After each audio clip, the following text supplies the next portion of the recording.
for old-fashioned recipes and your gardening needs while sipping on Kentucky bourbon. You sit right back in your big red hat, we're taking rural back from the urban. Listen to the stories where Kentucky proud, share the giggles with all of your friends. You're all tuned in to Friends Drifting.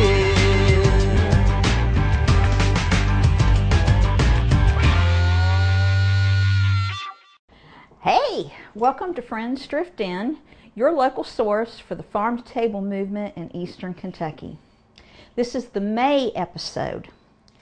May is one of my favorite months. We start with the Kentucky Derby. We move on to Mother's Day. We have graduations, Memorial Day at the end of the month. And through all of those celebrations, we have a lot of house guests. So today I'm starting with a brunch recipe. We're going to be doing carrot soup, asparagus quiche, and then we're going to top it off with Miss Ellen Donahue's Dandy Cookies. When we talk about the farm-to-table movement, we talk about fresh ingredients. One of the most exciting new products in Kentucky is sheep cheese from Good Shepherd Cheese in Bath County.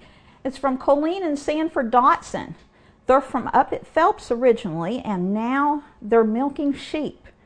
I got to spend about 6 to 8 hours with them, doing everything from milking the sheep to making the cheese, and it was an exciting time. I hope that you'll get to hear more about that a little later. Before you got here, I started the carrot soup.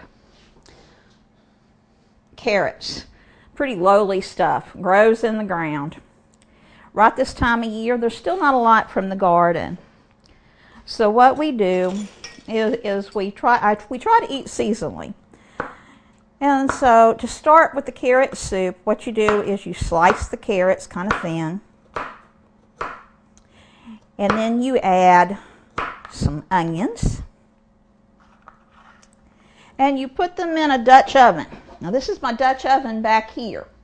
Now what I did before you got here was I had chopped some onions and carrots and started them on the back with just a little bit of butter, wilted them down, and added some chicken broth. Now in real life you really should make your own chicken broth, but I didn't. But what I do use is I do use an organic chicken broth. And what that means is that the chickens have not been fed anything that is a growth enhancer, or that they have not been exposed to a lot of pesticides in the farm. I think that's very important. So I've got that simmering on the back.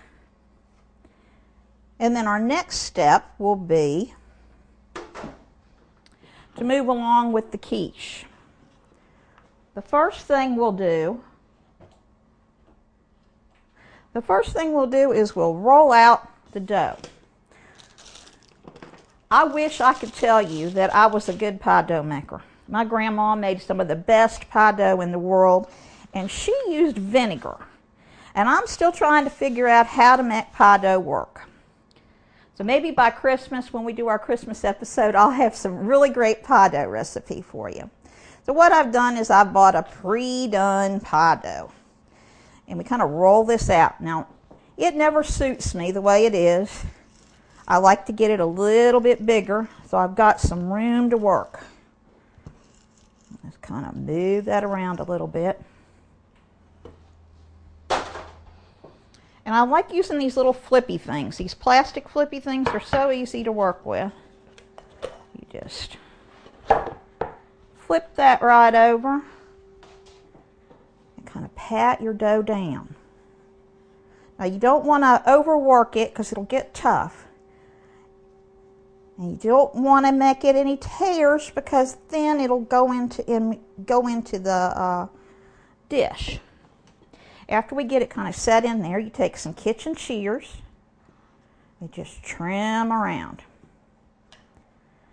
Now if I was doing this to travel, going to a bruncheon at one of my friends, I would probably just take a fork and round this edge of the pie crust with the fork and just kind of flat it out. You all know what I'm talking about.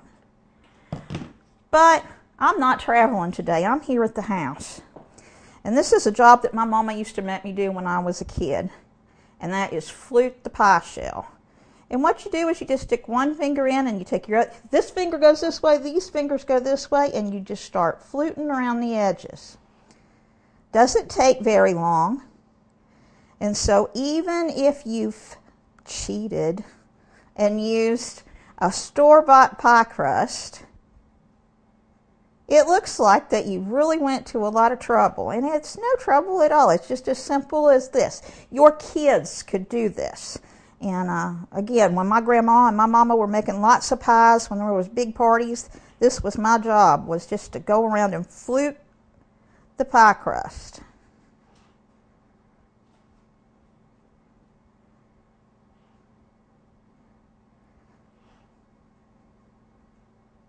Now after we get this fluted,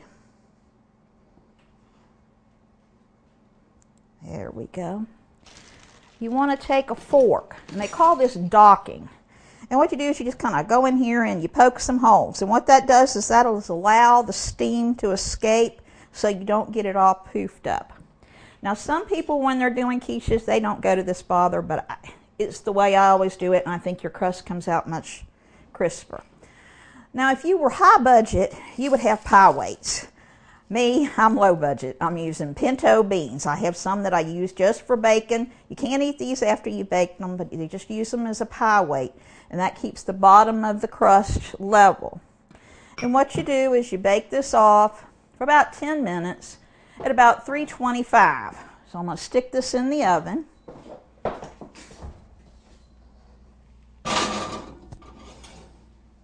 And miraculously, it comes out looking like this. Amazing!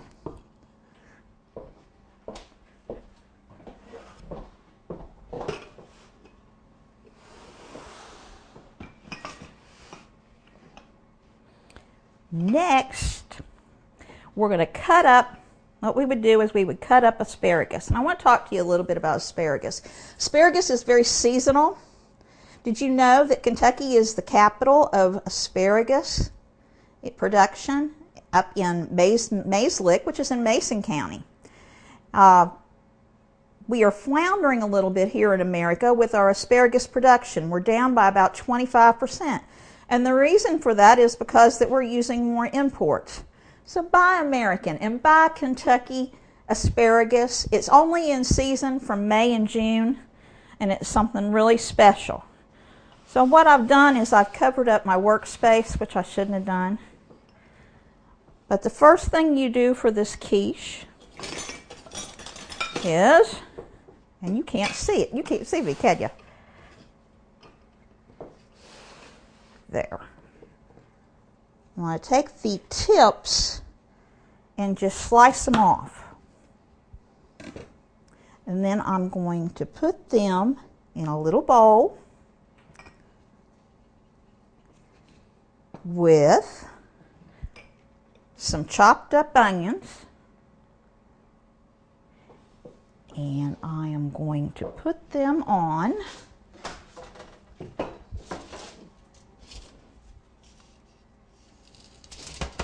a baking dish.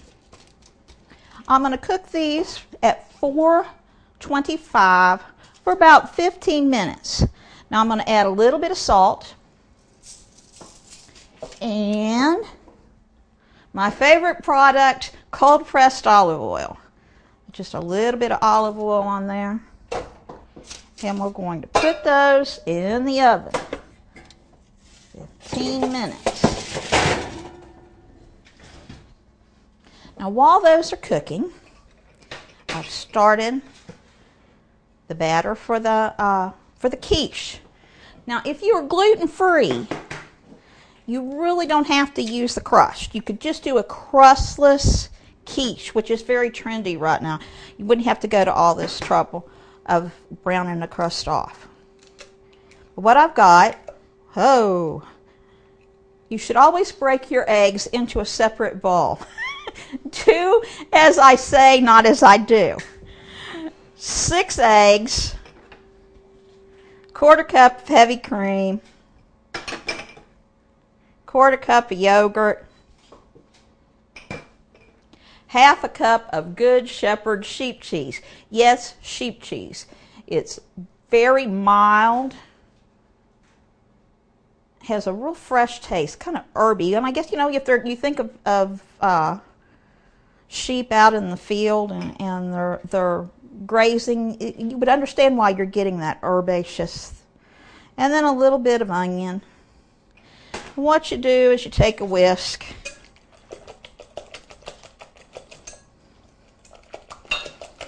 and you whisk this puppy up. Now I like to whip it a little bit more than just to get it blended. I like to get a little bit of air in there.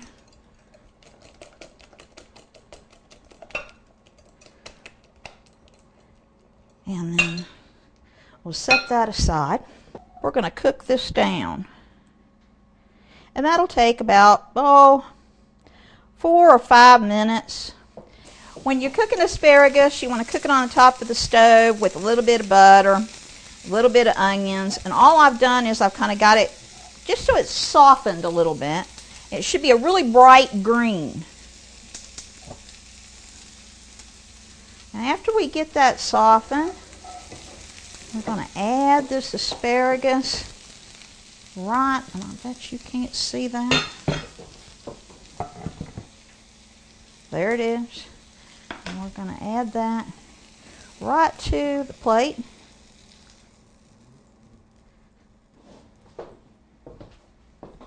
I'm going to kind of smooth that out. Now, asparagus is a perennial vegetable, and what that means is that you plant it once and it will grow for 15 years. So you think about that investment if you make a permanent asparagus bed. $15 for a few little crowns, put them in the ground.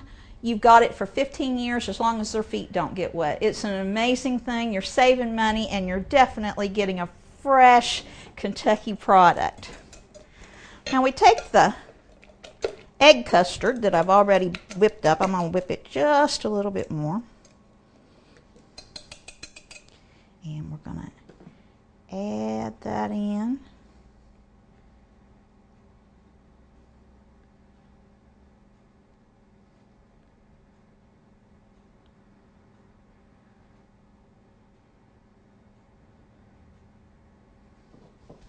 Okay. And then, it looks kind of plain. So let's get down here in my noisy oven and get some of those asparagus that we have roasted off. I'm just going to kind of play with them, just plop them around in here.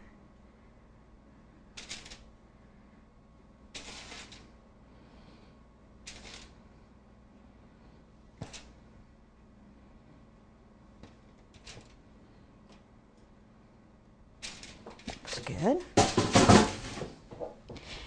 And because that I like to overindulge, just a little bit more sheep cheese across the top. And I'm going to bake this in the oven at 375 for about 25 to 30 minutes. Now when I'm ready to take it out, the center, that's what you really want to focus on, is the center. The center will start to solidify. You don't want it jelly and shaky, that's nasty. You want to get it perfectly done. So anywhere between 25 and 30 minutes at a 375 degree oven.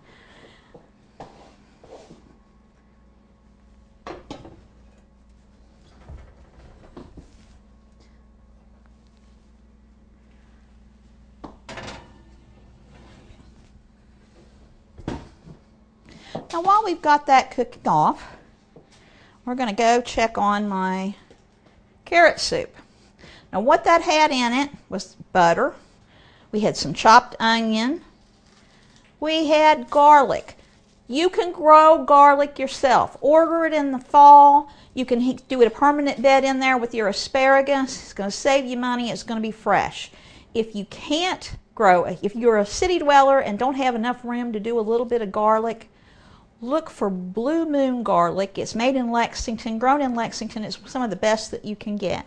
And instead of with the garlic, I've also chopped up some russet red potatoes. Now these are baking potatoes. So unlike a Yukon Gold, which is very soft, this will hold up and not get so mushy.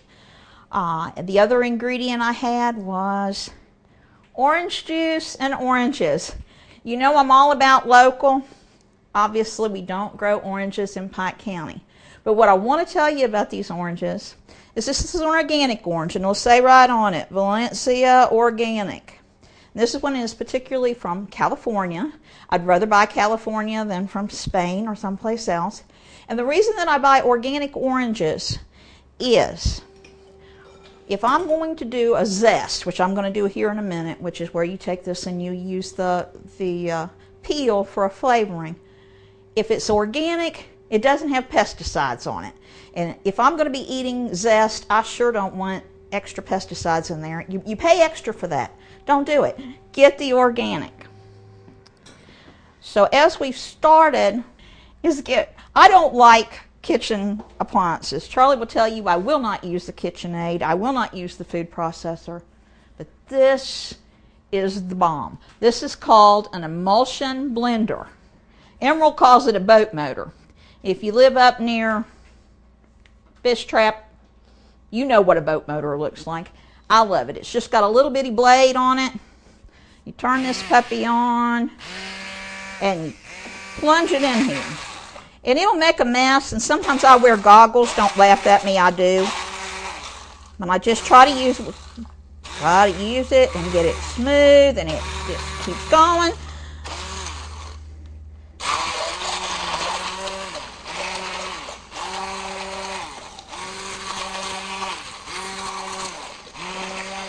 And it takes a little bit to get this whole thing done. But you get the idea. And your final picture, your final product, when we finish, it will be smooth. Am I covered? I'm giving you my carrot smile. Your final product will be smooth like this. You just a very thin soup. And you can serve this either hot. I like it chilled, and that's what we're going to do today. So as we get ready for Mother's Day, we need to take our quiche out of the oven. 20 minutes.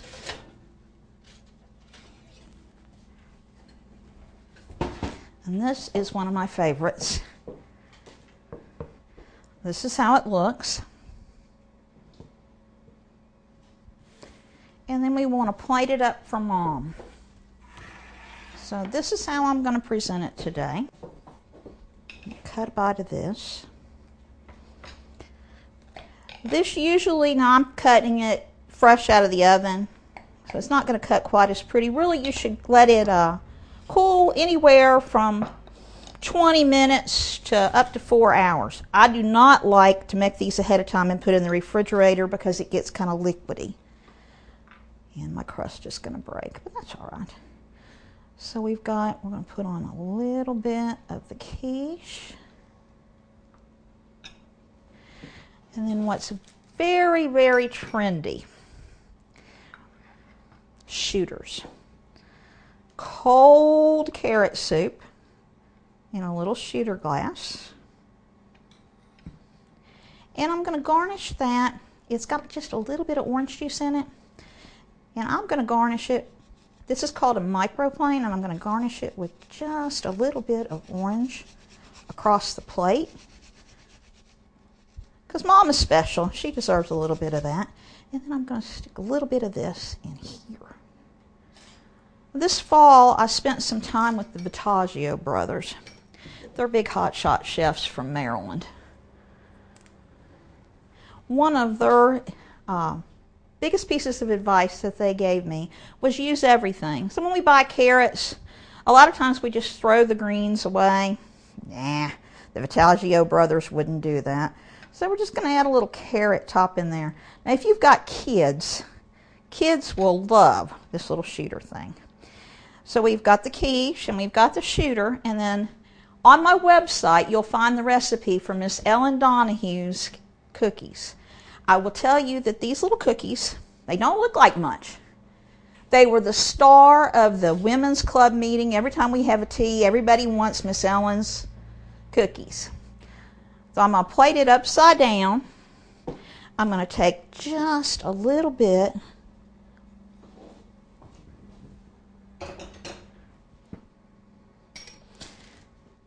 of this sheep cheese. See how creamy? Can you see how creamy it is? So creamy. Oh, it tastes so good. I love sheep cheese. I'm going to break it in half. I'm going to put a little bit of this sheep cheese. Now, y'all are going to think I'm crazy, but I really don't care. I think I kind of have a reputation anyway.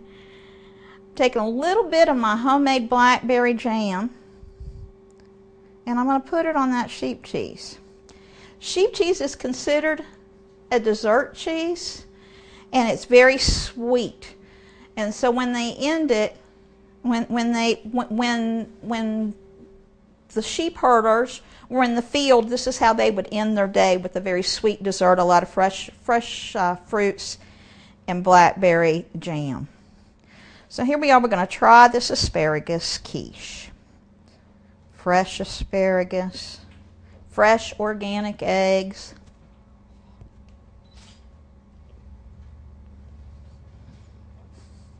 Creamy, very rich. Got that cheese in the background. Getting the contrast of the asparagus. I'm going to do a little shooter. Cold carrot soup.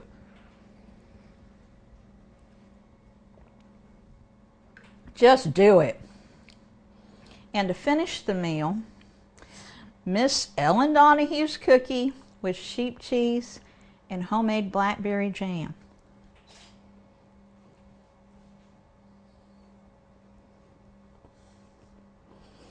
You know your mama's going to love you when you do this for Mother's Day brunch.